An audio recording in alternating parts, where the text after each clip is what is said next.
I saw The Great Gatsby. The 2D new or 3D? 3D. I saw it in 3D. And there's a lot of backlash against this film even before it came out because the book is kind of held up as this intellectual masterpiece, and Baz Luhrmann, who has made this film, and he's kind of known for making big, brash kind of spectacle films that are great, but they're not necessarily they're not think pieces usually. I've never read the book, so I won't compare this to the book, but I liked the film. However, there were some things about it that bothered me. So I think one of the issues with the film is that the book is such a classic. So many people have read it that a lot of the storytelling devices that it used in the 20s or 30s when it came out, everyone's cribbed from it at this point. So it doesn't feel very fresh. There's a lot of plot points in there that I was like, I've seen that exact plot point in about 8 different films. Yeah. So that was tough. The 3D was very good. They did kind of a cool trick with the credits, where they played with the credits a little bit, sort of like an Art Deco thing, and then it kind of expands out towards you. Nice. A lot of close-ups, a lot of not big, wide, open vistas or anything like that. That doesn't really work that well in 3D. A lot of close-up shots, mid shots, that sort of thing.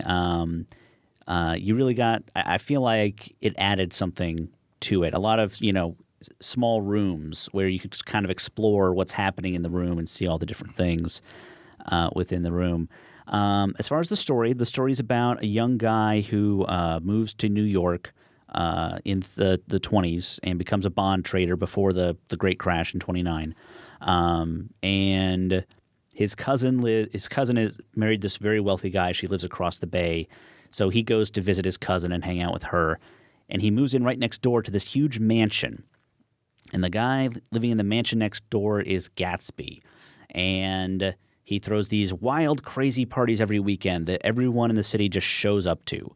Nobody has an invitation. Nobody knows anything. They just show up. Except this guy gets an invitation. So he starts exploring this and, runs into Mr. Gatsby. And when he gets there, everyone at the party is like, oh, no one knows who Gatsby is. No one's ever met him because they just show up at this guy's house. What it turns into kind of this poignant love story between Gatsby and the cousin. And as you're sort of getting to know Gatsby, they set up a nice mystery about him, which I don't think is paid off very well in the film. That was another problem I had with the film. The love, the sort of mystery behind who Gatsby was is kind of like, just all right. That's the answer. That's what happened. There was no big reveal. No, it wasn't. It wasn't very dramatic, and maybe that's the way the book just set it up. I would expect a movie right now to have a huge reveal where it's like, and everyone's shocked. But I again, that might be a factor of the book that it's just like, oh, and by the way, here's what happened to him to lead up to this point. But it's very well done. A lot of Baz Luhrmann spectacle. A lot of crazy 1920s parties, and there's more music to it than just the Jay-Z stuff. Ah, thank goodness. There is some period really music. about the music. There is some period music in there. The Jay-Z stuff is really just in kind of establishing shots, and it's not the soundtrack to the whole film. There's a lot of period stuff in there as well. It does a really good job, I think, of showing the difference between the haves and the have-nots.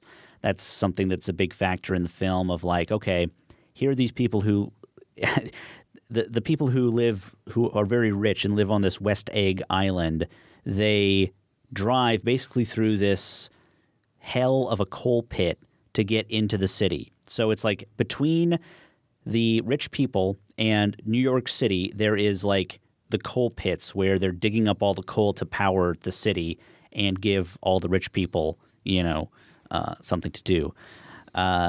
And it's very, very specific about that. You see these people in these very expensive custom-built cars driving through these coal pits where all these people are slaving away and working and stopping for gas at this gas station. And I will watch the film again. I would like to see it again. But my only real complaint about it is that just the fact, I think, that the story has just been so subsumed into culture that it's just a common thing.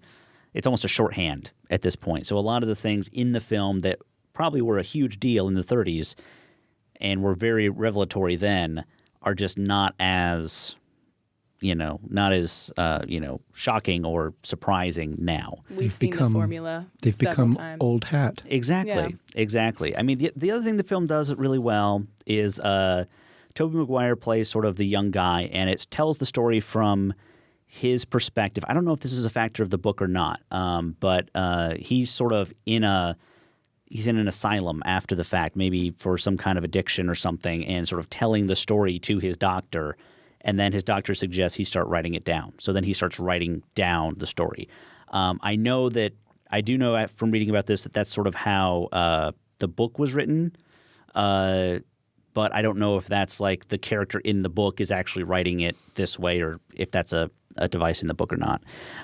But Tobey Maguire was pretty good. I thought Leo DiCaprio was really good, just great. He really sort of sold this whole thing that like he's literally spent his whole life to get to this point for this one thing. And he's just got this driven focus throughout the whole movie, and I really, really appreciated that. Carey Mulligan as well was very good. There was a lot of other sort of side actors in this as well. The two, I'm pretty sure it was Isla Fisher. I can hardly ever tell the difference between her and Amy Adams. I'm pretty sure it was Isla Fisher. I think so. But and then the guy who played her husband, I want to say, I can't remember who it was. I know I've seen him in a lot of other stuff, but I can't remember his name. They sort of played a couple who worked at the gas station, and they're connected to the main story through a couple other methods. They were both really good as well. But it was a really interesting film. I really enjoyed it. I think it's worth seeing. I think it's worth seeing in 3D, but I don't know. I can't speak to the people who are like, well, I read the book, and it can't possibly be better than the book. I have no idea. No idea. But I liked the film. Just, it didn't blow me away. A Place for Film is recorded at WFIU Studios in Bloomington, Indiana.